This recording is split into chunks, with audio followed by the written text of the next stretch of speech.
Bharathi Raja sir அவருடைய மகன் மனோஜ் அவர்கள் நம்மை விட்டு பிரிந்து விட்டார். பாரதி ராஜா சார் அவரோட மகனை தோளில் சுமந்து தான் எல்லோரும் பார்த்துருப்போம். ஆனால் ஒரு கிராமமே நம்ம பாரதி ராஜா சாரை சுமந்துட்டு தான் இருந்துச்சு. ஏன்னா கிராமங்களை நம் கண் முன்னாடி கொண்டு வந்தவர் தான் பாரதி ராஜா சார். அவருடைய மகனுக்கு இந்த மாதிரி ஒரு துயரம் நடந்துள்ளது மிக கொடுமையான விஷயம். அது மட்டும் இல்லை, நேற்று எனது நண்பர் எனக்கு ஃபோன் பண்ணி சொன்னார், இந்த மாதிரி நான் மனோஜ் இறந்துட்டாராம் அப்படின்னு. எனக்கு நம்பிக்கையே இல்லை. நான் டக்குன்னு உடனே என்ன பண்ணேன், என்னோடய ஃபோன் எடுத்து ஃபோன் பண்ணேன், மனோஜுக்கு ஃபோன் பண்ணி ரிங்கு மட்டும்தான் போயிட்டு இருந்துச்சு, யாருமே எடுக்கலை. அதுக்குள்ளே கொஞ்ச நேரத்தில் சோசியல் மீடியாவில் எல்லாத்துலேயுமே வந்துருச்சு இந்த மாதிரி மனோஜ் அவர்கள் இறந்துட்டாங்க அப்படின்னு.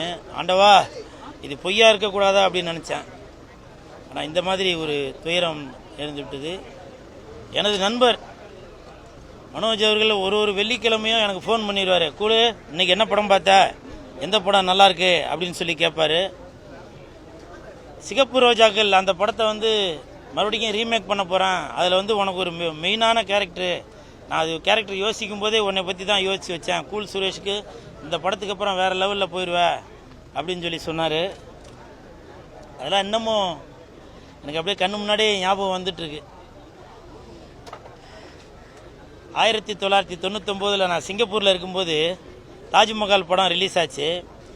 திருப்பாச்சி அருவால தீட்டிக்கிட்டு வாடா வாடா, சிங்கம்பத்த புள்ளைன்னு தெரிய வைப்போம் வாடா வாடா அப்படின்னு அவருக்கு அந்த பாட்டு.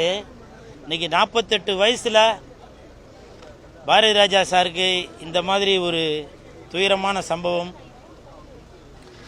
அப்புறம் இன்னைக்கு காலையில் கூட தமிழக வெற்றி கழகத்தின் தலைவர் விஜய் சார் மனோஜ் அவர்களோட இறுதி சடங்குல கலந்துட்டு இருக்காரு, வரவேற்கத்தக்கது.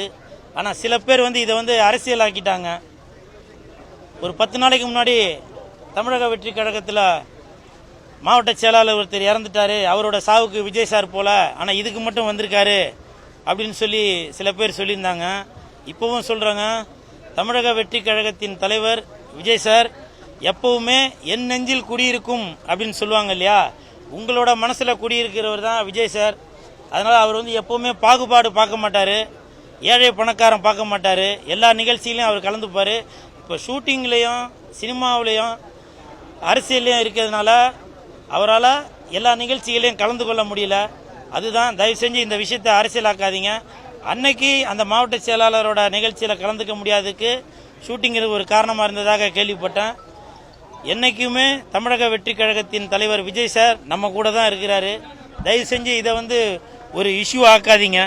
அதே மாதிரி மனோஜ் அவர்கள் எந்திரன் படத்தில் ரஜினி சார் டபுள் ஆக்ஷனில் நடிச்சிருப்பாங்க. இன்னொரு எந்திரனாக நடித்தவர் நம்ம மனோஜ் அவர்கள் தான். அந்த ஸ்டில்லாம் எனக்கு அமுச்சு வச்சார், பார்ப்பா ரஜினி சாருக்கு நான் தான் டூப் போட்டேன் அப்படின்னு சொல்லி. இது நிறையா பேருக்கு தெரியாது இந்த விஷயம். எந்திரன் படத்தில் ரஜினி சாருக்கு எந்திரனாக நடித்தவர், அதாவது டபுள் ஆக்ஷனாக வரும்போது அதை நடித்தவர் நம்ம மனோஜ் அவர்கள் தான். இப்படி ஒரு நடிகனாக நம்ம ஒரு டைரக்டரோட பையன், பாரதி ராஜா சார் பையன் அப்படின்ற ஒரு கர்வம்லாம் எதுவும் இல்லாமல் எதுவாக இருந்தாலும் இறங்கி சினிமாவுக்காக உடல் பொருள் ஆவி அனைத்தையும் கொடுத்தவர் தான் மனோஜ் அவர்கள்.